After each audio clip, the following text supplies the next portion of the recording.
पवित्र रमजान ईदनिमित्त भारतातील 32 लाख गरीब मुस्लिमांना भेटवस्तू देण्यासाठी भाजपनं सौगाते मोदी कार्यक्रम हाती घेतला आहे. मोदी सरकारच्या वतीनं रमजान ईद भेटवस्तूमध्ये खाद्यपदार्थ, कपडे, शेवया, ड्रायफ्रूट, महिलांच्या किटमध्ये पंजाबी सूट तर पुरुषांच्या किटमध्ये कुर्ता आणि पायजमा वस्तू भेट देण्यात येणार असल्याची माहिती मोदी सरकारच्या वतीनं देण्यात आली आहे. ही किटची साधारण किंमत 500 ते 600 रुपयापर्यंत आहे.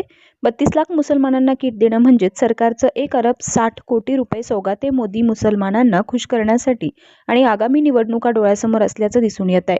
सौगाते मोदी या भेटीचा मूल निवासी मुस्लिम मंचानं विरोध दर्शवलाय. देशात मोदी सरकार आल्यानंतर प्रचंड मुस्लिमांवर अन्याय अत्याचार झाला.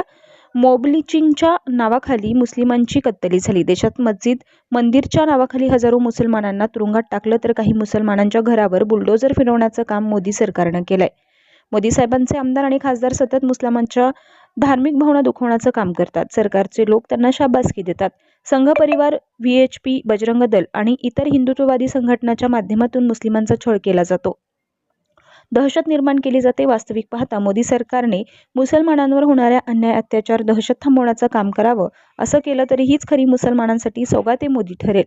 मुस्लिमांचा सौगात करून मुस्लिमांना सौगाते मोदी ईदचं किट फक्त 500 रुपयांची भेट देऊन मुस्लिमांच्या जखमांवर मरहम लावण्याचं काम मोदी सरकारने करू नये. मोदींची या रमजान किट बाबत प्रचंड मुस्लिम समाजामध्ये नाराजगी आहे.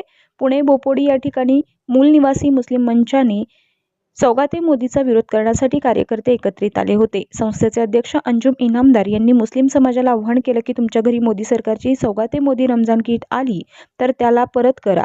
मुस्लिम समाज स्वाभिमानी आहे हे दाखवण्याचं काम मुस्लिम समाजानं करावं, असं आव्हान तेजवार्ता न्यूज नेटवर्क पुणे.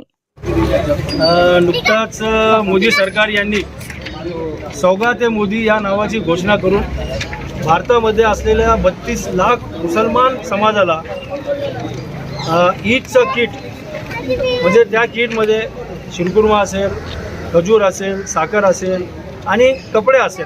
महिला असेल तर त्याच्यासाठी सलवार आणि कुर्ता असेल, सलवार आणि पैजामा, पुरुषासाठी पैजामा आणि कुर्ता असेल. अशा पद्धतीचा त्यांनी 32 लाख मुसलमानांना, भारतीय मुसलमानांना रमजानचं किट देण्याचं त्यांनी नियोजन केलेलं आहे. त्या विचाराचा, त्या किटचा आम्ही मूल निवासी मुस्लिम मंचाच्या वतीनं आम्ही विरोध करतो. कारण गेल्या 2014 पासून आपण भारतामध्ये पाहिलेलं आहे की मोदी सरकार आल्यानंतर मुसलमान या देशामध्ये सुरक्षित नाही. मुसलमानावर सतत अन्याय अत्याचार होत आहे. मुसलमानावर मॉब लिंचिंगच्या नावाखाली मुस्लिमांची छळ होत आहे. मुस्लिमांना मारला जात. मुस्लिमांची जमिनी बडकवण्याचं काम सतत देशामध्ये सुरू आहे. धार्मिक तेढ निर्माण करणारे वक्तव्य मुस्लिमांच्या विषयी नेत्यांच्या माध्यमातून सुरू आहे. अशा पद्धतीने, अशा रीतीने देशामध्ये सुरू असलेल्या धार्मिक भावना भडकवण्याचं काम देशामध्ये सतत सुरू असताना मोदी सरकार निवडणुका डोळ्यासमोर ठेवून त्यांनी भारतीय 32 लाख मुसलमानांना म्हणजेच 1 अरब 60 लाख रुपया पैशांची उधळपट्टी करण्याचं काम मोदी सरकार करतं. त्याचा आम्ही या ठिकाणी विरोध करतो. खरंच मोदी सरकारला जर मुस्लिमांच्या विषयी प्रेम असेल, मुस्लिमांच्या विषयी त्यांना काय करायचं असेल तर आम्ही त्यांना सांगतो की या देशामध्ये जे राजकीय नेते आहेत, ज्यांच्या माध्यमातून देशामध्ये सतत गरळ ओढण्याचं काम सुरू आहे, दोन समाजामध्ये तेढ निर्माण करण्याचं काम सुरू आहे, धार्मिक भावना भडकवण्याचं काम करीत आहे, अशा लोकांना वास्तविक त्यांनी कायमस्वरूपी त्यांचा तोंड बंद करावा, जेणेकरून मुस्लिम समाज सुरक्षित आहे अशी या भावना याच्यातून दिसेल. आम्ही मूल निवासी मुस्लिम मंचाच्या माध्यमातून सौगाते मोदी या कार्यक्रमाचा आम्ही विरोध करतो.